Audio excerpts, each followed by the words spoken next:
Starting with Pete Hegseth's confirmation hearing yesterday, several Democrat leaders got a little bit unhinged. Mr. Hegseth, I do not believe that you are qualified to meet the overwhelming demands of this job. You said in your statement you don't want politics in the DOD. Everything you've said in these public statements is politics. I don't want women. I don't want moms. What's wrong with a mom, by the way? Once you have babies, you therefore are no longer able to be lethal. I have never disparaged women serving in the military. I respect every single female service member that has put on the uniform, past and present. My critiques, Senator, recently and in the past, and from personal experience, have been instances where I've seen standards lowered. Would you use our military to take over Greenland or an ally of Denmark? Senator, one of the things that President Trump is so good at is never strategically tipping his hand. And so I would never in this public forum give one way or another direct what orders the president would give me in any context. That sounds to me that you would contemplate carrying out such an order to basically invade Greenland. Many of your work colleagues have said that you show up for work under the influence of alcohol or drunk. I know you've denied that, but you would agree with me, right, that if that was the case, that would be disqualifying for somebody to be Secretary of Defense. Senator, those are all anonymous false claims. One of the biggest critiques by many of the senators was that Hegseth doesn't believe that women should be in combat, taking combat roles in the military. Nowhere does he ever say that women shouldn't be in the military. What I don't understand is why do they think that women should be in combat, and why would there be women wanting to be in combat? Now, Republican Senator Mullen called out some of the hypocrisy from the Democratic senators in this clip here. The senator from Virginia starts bringing up the fact that what if you showed up drunk to your job? How many senators have showed up drunk to vote at night? Have any of you guys asked them to step down and resign from their job? And don't tell me you haven't seen it, because I know you have. And then how many senators do you know have got a divorce before cheating on their wives? Did you ask them to step down? No. But it's for show. You guys make sure you make a big show and point out the hypocrisy because the man's made a mistake. And you want to sit there and say that he's not qualified? I mean, it is so ridiculous that you guys hold yourself as this higher standard and you forget you got a big plank in your eye. I think the laughing in the background would confirm that what he's saying is true, which is a bit concerning if senators are showing up to vote while drunk. I do think that there was a fair question by Senator Warren regarding working in the defense industry once you've served your term. Now, Mr. Hegseth, you have written that after they retire, generals should be banned from working for the defense industry for 10 years. You and I agree on the corrosive effects of the revolving door between the Pentagon and defense contractors. It's something I would have liked to talk to you about if you'd come and been willing to visit with me.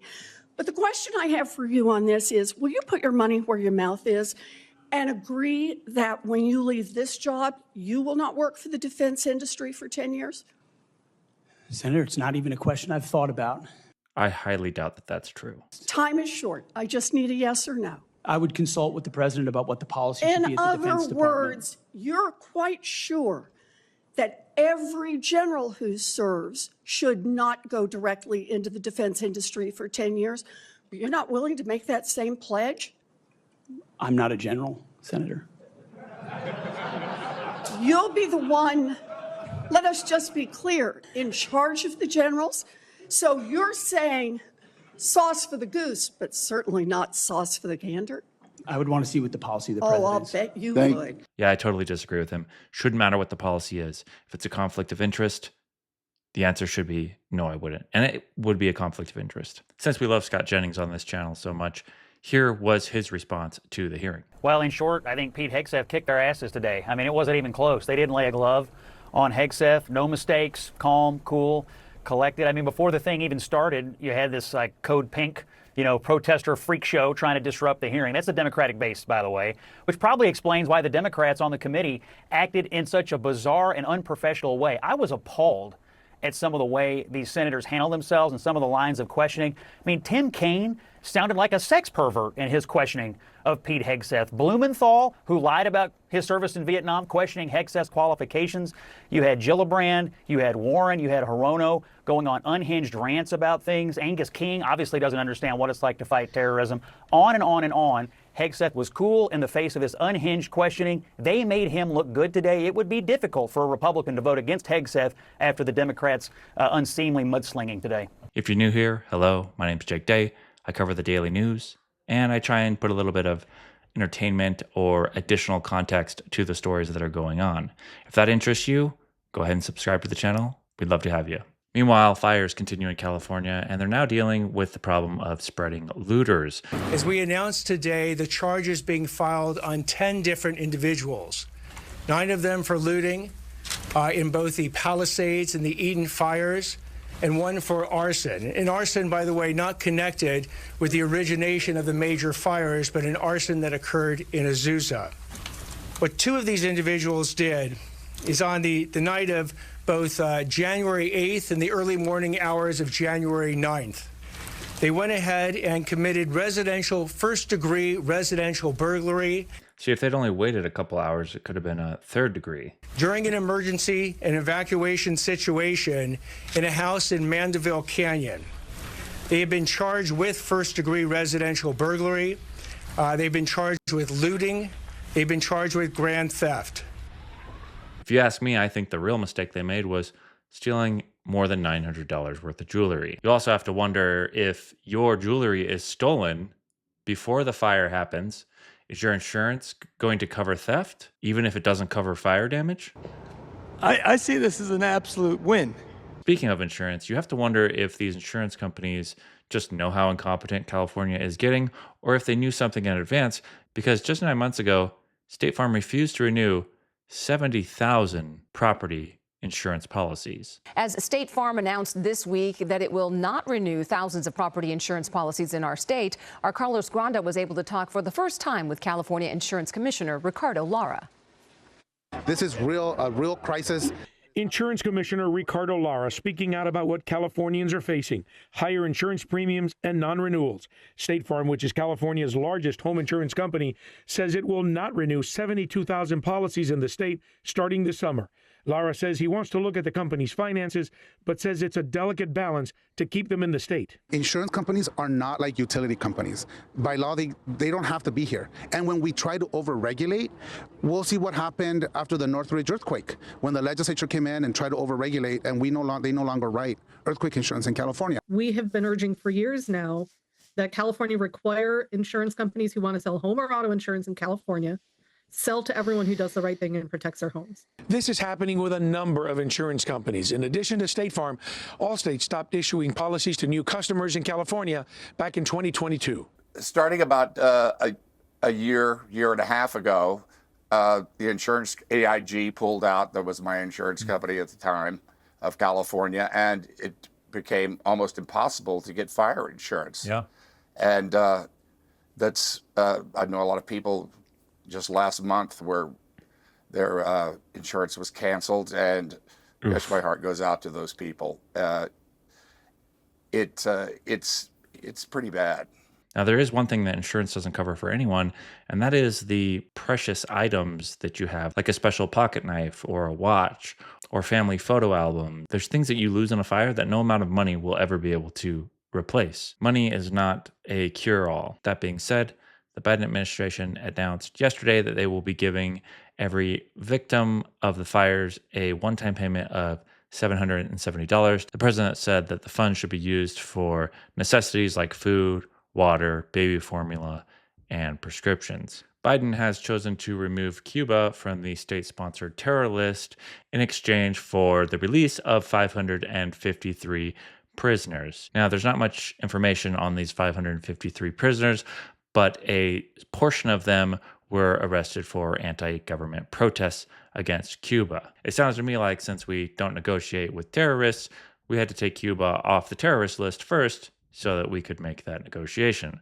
Very clever technique there, Mr. Biden. It's no great leap of faith to say that Trump will put them back on the list, given that the new Secretary of State, Marco Rubio, whose parents are actually from Cuba, he has stated in the past multiple times that he thinks that sanctions should be heavily put on Cuba. Why aren't fishermen and farmers in Cuba allowed to fish or grow things and sell it to people? It's not the embargo that keeps them from doing that. It's the regime. Why can't Cubans own a small business? Why can't a Cuban do in Cuba what they can do in Miami, what they can do in Washington, what they do in countries all over the world? They can't do it in Cuba. They can't open a small business. We can pass a bill here that says, open to Cuba, 100% open. You can do whatever you want, full free trade. You can do whatever you want. At the end of the day, the Cuban regime will control that opening. U.S. Representative Maria Salazar of Florida says that once again, the Democrats have betrayed the Cubans.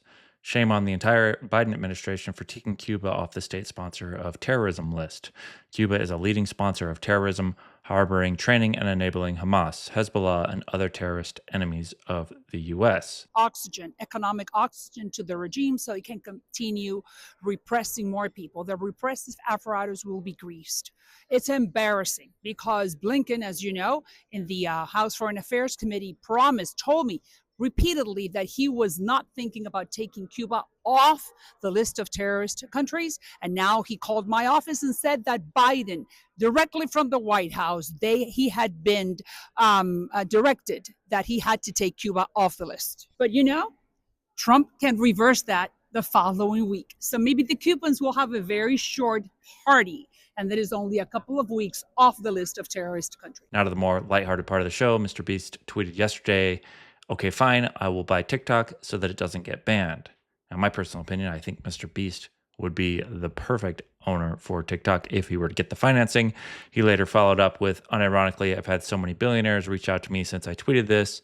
Let's see if we can pull this off. Now, the reason I say that it would be a good move for Mr. Beast is it really is his next move as far as where's he going to go from here. I mean, he's already peaked as like the biggest, most popular content creator, even having a show on Amazon. It's like, if you're going to be the biggest, most well-known content creator, at some point you're going to want to level up and become a content platform or the owner of one. Now, I don't know that I buy this story completely, but apparently, according to the Wall Street Journal, government officials in China are weighing the option of selling the U.S. TikTok business to Elon Musk. Like I said, I don't know if that reporting can be trusted, but Elon did say in the past that he was against it being banned in the U.S., even though it would benefit the X platform. But doing so would be contrary to freedom of speech and expression. It is not what America stands for. And finally, Trump said this on Truth Social. For far too long, we have relied on taxing our great people using the Internal Revenue Service. Through soft and pathetic weak trade agreements, the American economy has delivered growth and prosperity to the world while taxing ourselves.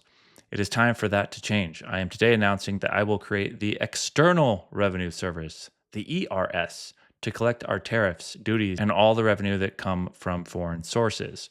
We will begin charging those that make money off of us with trade, and they will start paying, finally, their fair share. January 20th, 2025 will be the birth date of the External Revenue Service. Make America great again. Let me know what you think of the ERS below in the comments. That's it for today. My name is Jake Day. Thank you for watching. Don't forget to subscribe and like the video, and we'll see you tomorrow.